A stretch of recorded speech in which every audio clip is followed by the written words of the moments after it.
kita umat Islam dalam situasi apapun, apalagi ketika situasinya semakin buruk, situasinya semakin tidak kondusif bagi tegaknya nilai-nilai al-Islam itu, kita harus mengerahkan segala daya dan upaya untuk menghadapi fitnah tersebut.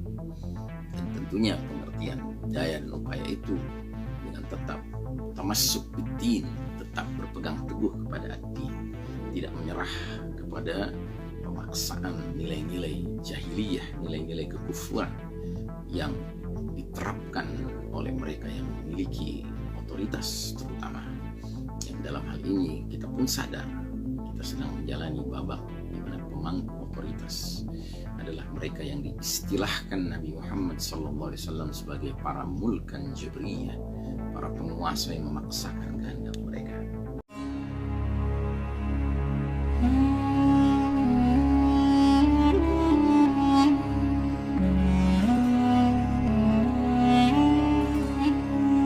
Assalamualaikum warahmatullahi wabarakatuh. Alhamdulillahirrabbilalamin. Wassalatu wassalamu ala ashrafil anbiya'i wal mursalin Sayyidina Muhammadin wa ala alihi wa ashabihi ajma'in. Faqala Allah ta'ala fi kitabihil karim ba'da a'udzu billahi minasyaitonir rajim. Ya ayyuhalladzina amanu taqullaha haqqa tuqatihi wa la tamutunna illa wa antum muslimun. Wa qala ta'ala fi ayatin ukhra wa idza qara'tal qur'ana ja'alna bainaka wa bainal ladzina la yu'minuna bil akhirati hijaban mastura. Membahas bantahan terhadap pemikiran sempit yang berkaitan dengan urgensi studi tanda-tanda hari kiamat. Yang nomor 6, yaitu dengan kita studi mempelajari tanda-tanda hari kiamat, kita menjadi tahu tabiat zaman agar kita terhindar dari petakanya. Namun sering terjadi kekeliruan di dalam mempersepsikan alamatus sa'ah, tanda-tanda hari kiamat, di mana muncul sebagaimana yang disebutkan oleh Syekh Al-Mubayyad, muncul catatan penting. Sebagian orang ada yang beranggapan bahwa melakukan studi tanda-tanda hari kiamat dan berbagai fitnah kejadian-kejadiannya akan mengakibatkan rasa putus asa dan rasa tidak berdaya dalam menghadapi kenyataan. Lebih-lebih sebagaimana yang pernah dinyatakan oleh sebahagian pemikir dalam hadis Rasulullah Sallallahu Alaihi Wasallam, terdapat sebuah tragedi yang memilukan. Mereka bertanya, lantas apa yang bisa diperbuat jika kejadian tersebut memang sudah menjadi takdir Allah kepada kita umat Islam? Atau misalnya, bagaimana sebahagian orang mensikapi akan hadirnya, akan munculnya Al-Mahdi, Amirul Mukminin fi akhir zaman, pemimpin kaum beriman di akhir zaman, di mana mereka kemudian menyimpulkan bahwa dalam masa penantian kehadirannya ini merupakan alasan untuk terus stagnan, tidak bergerak dan menyerah saja kepada kenyataan.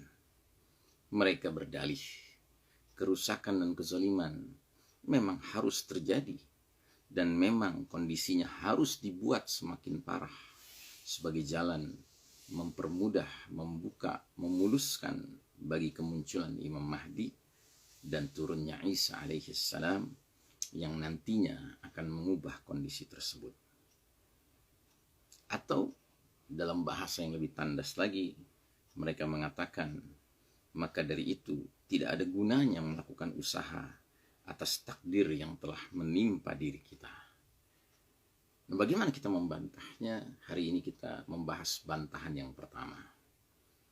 Menurut Syekh Al-Mubayyad, bantahan yang pertama ini adalah fitnah-fitnah yang pernah dikabarkan Rasulullah SAW bukanlah semacam perkara yang dipaksakan bagi umat Islam, tetapi merupakan akibat ulah umat Islam itu sendiri. Perbuatan yang menyebabkan mereka terjerumus ke dalam fitnah tersebut. Oleh karena mereka menganggap remeh amanah ad-din, agama Islam ini, yang dibebankan di atas pundak mereka, serta dengan memperhatikan kondisi umat yang celaka, yakni kaum Yahudi dan Nasrani, sebelum mereka, sebagaimana yang digambarkan dalam Al-Quran, maka terjadilah apa yang sudah selayaknya terjadi kepada mereka. Jadi ini adalah sebuah kausalitas, bahwa tidak begitu saja fitnah-fitnah itu muncul, apatah lagi kalau ada pemikiran bersangka buruk kepada Allah Ta'ala yang memaksakan fitnah itu. Akan tetapi di sini masalahnya adalah ketika muncul sebuah keadaan, maka umat ini lalai dalam menjalankan risalah ad-din ini, sehingga akhirnya semakin terjerumuslah mereka ketika menghadapi suatu masalah, tidak mensikapinya dengan kembali kepada syariah, kembali kepada risalah din ini, akhirnya muncul masalah berikutnya. Dan itulah yang menyebabkan bermunculannya fitnah. Dari sini muncul satu pertanyaan. Apakah fitnah yang sudah terjadi itu harus dihadapi dengan perasaan menyerah? Atau sebaliknya, umat Islam harus mengerahkan segala daya dan upaya untuk menghadapi fitnah tersebut, mengetahui sebab-sebabnya, dan sekaligus termotivasi untuk mencari jalan keluarnya.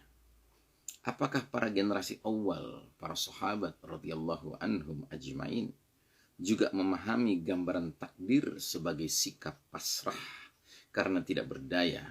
Ataukah mereka menolak takdir Allah Ta'ala dengan memilih takdir Allah yang lain, tanpa ada kata menyerah terhadap nasib pilu?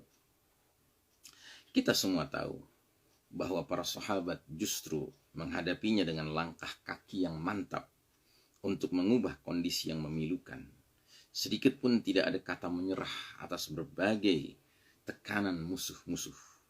Hal ini ditunjukkan oleh berbagai teks bahwa rela terhadap penyelewengan sama halnya seseorang telah dengan sengaja menjerumuskan dirinya sendiri terhadap penyelewengan tersebut yang merupakan sebab utama sebuah kebinasaan.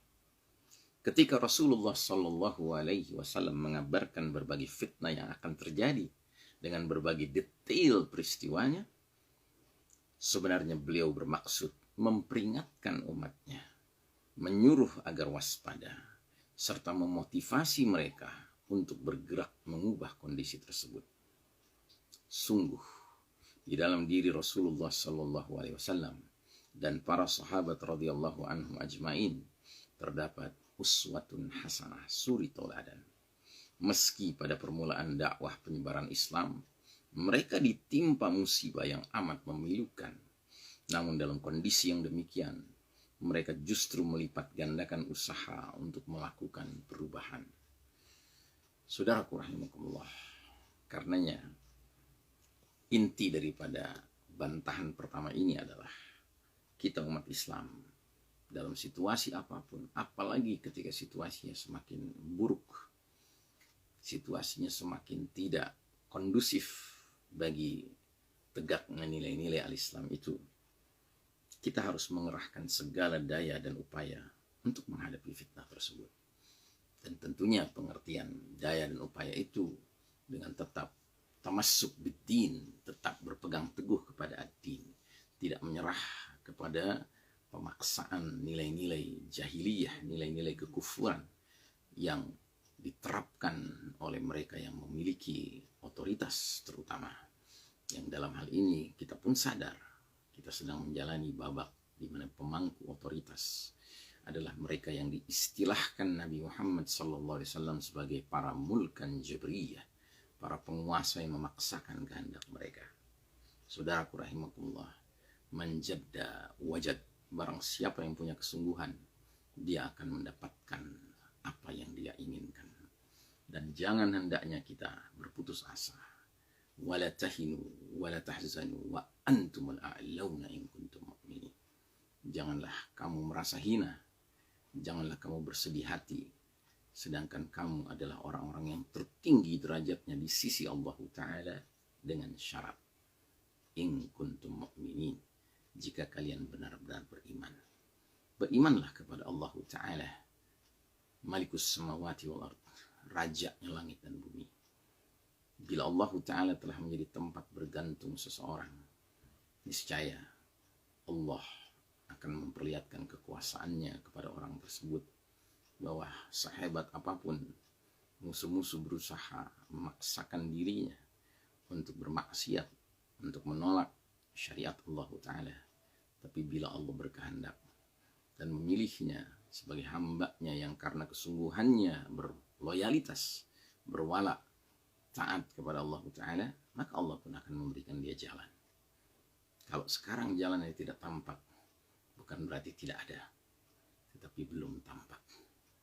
Saudaraku rahimakumullah, kita akan lanjutkan dengan bantahan-bantahan berikutnya pada pertemuan berikutnya insyaallah ta'ala. Wa sallallahu ala nabiyyina Muhammadin wa ala alihi wa ashabihi ajma'in.